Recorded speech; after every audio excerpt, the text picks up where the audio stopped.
مسلمان وہ ہوتا ہے جس کا یہ یقین ہوتا ہے، جس کا یہ ایمان ہوتا ہے کہ قرآن کی زندگی اس کی نجات کا واحد ذریعہ ہے۔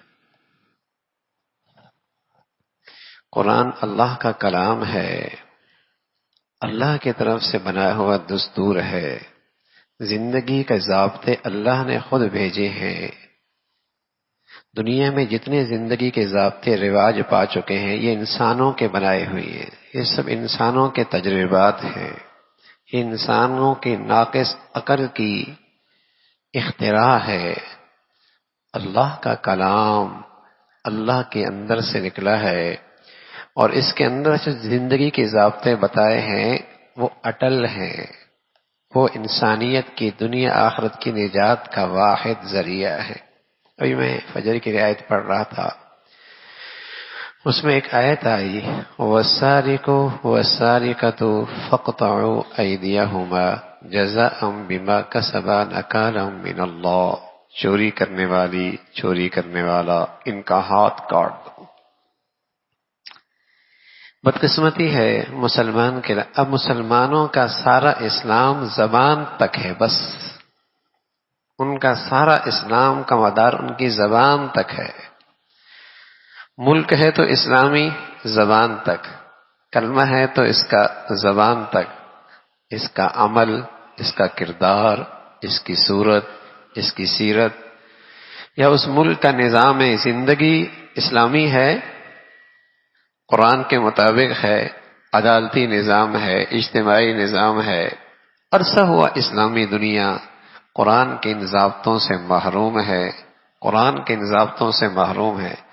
کہتے بھی ہے قرآن سچی کتاب ہے، یہ بھی کہتے ہیں قرآن اللہ کا کتاب ہے، اللہ کی کتاب ہے، یہ بھی کہتے ہیں یہ ضابطے اللہ کے بنائے ہوئے ہیں، یہ بھی کہتے ہیں کہ اسے انسان کی دنیا آخرت کی فلاح ہے، لیکن یہ ضابطے ہیں کہاں؟ یہ ضابطے مسلمانوں کی سرزمین پر ہیں کہاں؟ وَالسَّارِقَةُ وَالسَّارِقَةُ فَاقْطَعُوا أَيْدِيَهُمْ۔ حالانکہ یہ حدود ایسی چیز ہے کہ اللہ کے پیغمبر کے لیے بھی گنجائش نہیں ہے کسی پر حد جاری ہو جائے اور پھر اس کو معاف کر دے، نبی بھی نہیں کر سکتا۔ حدود اللہ، شراب کی حد ہے، زانی کی حد ہے، اور قتل کرنے والے پہ حد ہے، چور کی حد ہے، یہ وہ حدود ہیں۔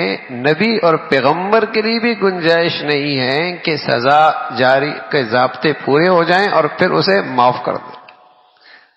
جو ضابطہ زندگی اللہ نے بھیجا ہے اس میں کمی کمزوری کی کوئی گنجائش نہیں، اس میں کمی کمزوری کی کوئی گنجائش نہیں ہے۔ دنیا کے بنائے ہر ضابطے میں کمزوری اور نقص موجود ہے، اللہ کی طرف سے بھیجی ہوئی ضابطے میں کوئی نقص اور کمزوری موجود نہیں۔ یہ ایمان نہیں ہے کوئی یہ خیال کرے کہ اس دور میں یہ قانون رواج نہیں پا سکتے، اس دور میں ان ضابطوں پر عمل کرنا ممکن نہیں ہے۔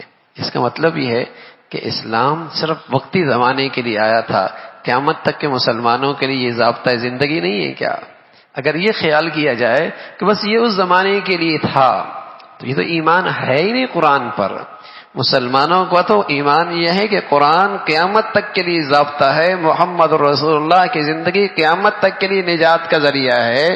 اگر یہ تصور کر لیا جائے کہ یہ تو ایک خاص معاشرے کے لیے، خاص سوسائٹی کے لیے، خاص زمانے کے لیے، ایک وقتی ضرورت کے لیے تھا، اس کا مطلب یہ کہ اس شخص کو ایمان ہی نہیں ہے، یہ شخص ایمان والا ہی نہیں ہے کہ اگر یہ سمجھ رہا کہ اس وقت اس دور میں قرآن کے ضابطے پہ عمل کرنا انسان کو ترقی سے روکنا ہے، انسان کو خوشحالی سے روکنا ہے، انسان کو کامیابی اور نجات سے روکنا ہے، دنیا کے دوڑ سے ہم پیچھے رہ جائیں گے اگر اس ضابطوں پہ عمل کریں گے، تو یہی تو نفاق ہے اور یہی تو لادینی ہے، اسی کا نام تو بے دینی ہے، اسی کا نام تو الحاد ہے، یہی تو ذہنی اور فکری غلامی ہے کہ محمد رسول اللہ کا سچا غلام نہیں ہے، آپ علیہ الصلوۃ والسلام کے دعوے ضابط زندگی پہ ایمان نہیں، سوچ اور فکر کے لحاظ سے یہ اب بھی غلام ہے۔